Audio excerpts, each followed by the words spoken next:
Magandang araw mga ka-aerial defense, may ibabahagi na naman ako sa inyo. Dahil ngayong araw na ito ay may pag-uusapan tayo tungkol sa depensa, aircraft carrier group ng China pumasok sa Benham Rise. Sinabi ng Armed Forces of the Philippines na kanilang e-verify ang mga umano'y pagsasanay na isinagawa ng isang napakalaking Chinese carrier strike group sa Pacific Ocean, partikular sa silangan ng Luzon. Dahil inamin ng isang opisyal na nalaman lamang ng militar ang deployment sa pamamagitan ng public bulletin na inilabas ng Japan, ang Japan Joint Staff Office ay naglabas ng isang detalyadong ulat sa pagsubaybay noong ika-1 ng Hunyo na nagsasaad na ang aircraft carrier ng China na Liaoning ay nanguna sa isang malakas na flotilla sa karagatang Pasipiko mula ika-26 ng Mayo hanggang 29 nang harapin ang ulat ng bulletin ng Japan sa isang press briefing noong Martes. Sinabi ni Retired Admiral Roy Vincent Trinidad, ang tagapagsalita ng AFP para sa West Philippine Sea, na walang paunang kaalaman ang lokal na military command sa presensya ng Chinese carrier.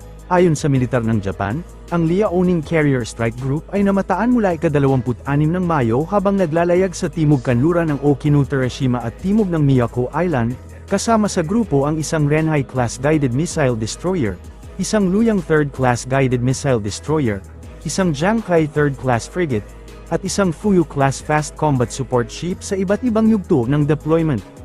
Sinabi ng Japan na naobserbahan nito ang humigit kumulang 80 pag-alis at paglapag ng mga sasakyang panghimpapawid at helicopter na nakabase sa carrier noong ika-26 ng Mayo, humigit kumulang 50 noong ika-27 ng Mayo, at humigit kumulang 40 noong ika-28 ng Mayo, ang kabuuan ay umabot sa humigit kumulang 170 na operasyon ng paglipad sa loob ng 3 araw. Iniulat din ng militar ng Japan na noong ika-29 ng Mayo, ang Liaoning, isang Renhai-class destroyer, at isang Luyang 3rd class destroyer ay naglalayag sa timog silangan sa Pacific Ocean sa silangan ng Luzon. Ang mga barko ay sinusubaybayan ng Japan Maritime Self-Defense Force Destroyer JS Asahi, na nagsagawa ng surveillance at intelligence gathering activities. Ayon sa bulletin ng Japan, ipinaalam ni Philippine Coast Guard Commandant Admiral Ronnie Hill Gavan, na magdaragdag ang ahensya ng hindi bababa sa 56 na barko sa susunod na 5 taon upang palakasin ang presensya at seguridad ng bansa sa West Philippine Sea. Layunin din ito na mapabilang ang Pilipinas sa pinakamalalakas na Coast Guard sa Southeast Asia. Ayon kay Gavan, patuloy na pinapalakas ng Pilipinas ang ugnayan nito sa ASEAN at mga kalyadong bansa upang isulong ang rule of law at mapanatili ang katatagan sa West Philippine Sea. Ano na ang estado ng West Philippine Sea? Ano na ang nagawa ng pamahalaan at saan tayo papunta? I'd like to start by laying the basic approach of the Coast Guard in the governance of the security situation over the West Philippine Sea. We are pursuing actually 3 lines of effort or 3 pillars. At doon natin titingnan kung nasaan na tayo ngayon. Unang-una, maritime domain awareness and response, which includes law enforcement and even yung persistent presence. Ano na ang sitwasyon ngayon? Ang Philippine Coast Guard ay pinunduhan ng ating pamahalaan upang magkaroon ng dagdag na at least 56 ships in the next 5 years. By then, we may be considered as one of the strongest coast guards in Southeast Asia. Magiging legacy po yan ng ating Pangulo. Pangalawa, pangalawang line of effort namin o pangalawang pillar, yung Coastal State Administration. Pinapalakas po natin ang kakayahan ng Coast Guard na magawa yung mga civil governance activities sa maritime safety, environmental protection, sa search and rescue.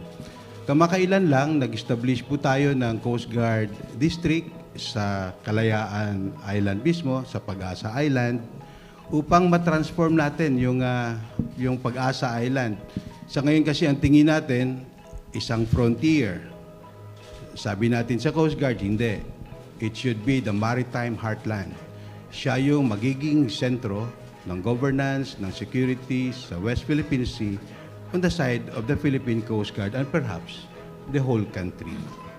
Pangatlo, ang tinitingnan po natin, pinupush natin, ay yung international cooperation and engagement.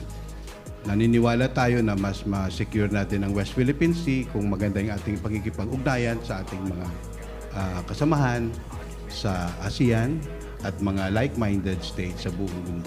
Nasaan tayo ngayon? Ang ASEAN Coast Guard Forum na isang initiative ng Pilipinas kasama ang Indonesia ay papunta na bilang isang sectoral body ng ASEAN. Kasama siya sa mga major activities na gaganapin actually next month, kasama ng mga major activities ng ASEAN Chairship ng Pilipinas. Ang Philippine Coast Guard din po sa ngayon ang chairman ng Regional Cooperation Against Piracy and Armed Robbery Against Ships in Asia Pacific. Isa po yung katunayan siguro na ang Philippine Coast Guard ay nag-improve na rin mula noon. Kasama rin tayo sa iba't ibang mga forum. Maganda yung ating pagkikipag-ugnayan sa United States, sa Australia, sa Japan, at mga ibang bansa na naniniwala na yung rule of law ang dapat magiging basihan ng seguridad ng South China Sea. Saan tayo papunta? Papunta tayo sa isang sitwasyon na ang batas ang dapat mamayani sa seguridad para magiging secure, magiging stable yung West Philippine Sea. Yan yung pinagtutulong-tulungan namin ngayon ng Armed Forces of the Philippines at mga iba-ibang ahensya ng ating pamahalaan. Isang CH-47 Chinook helicopter na nakatalaga sa Task Force Sabre 25th Combat Aviation Brigade ay nagkarga ng 2 infantry strike vehicle sa tulong ng mga US soldiers at mga sundalo ng Philippine Army bilang bahagi ng Exportable Fort Pacific Readiness Center.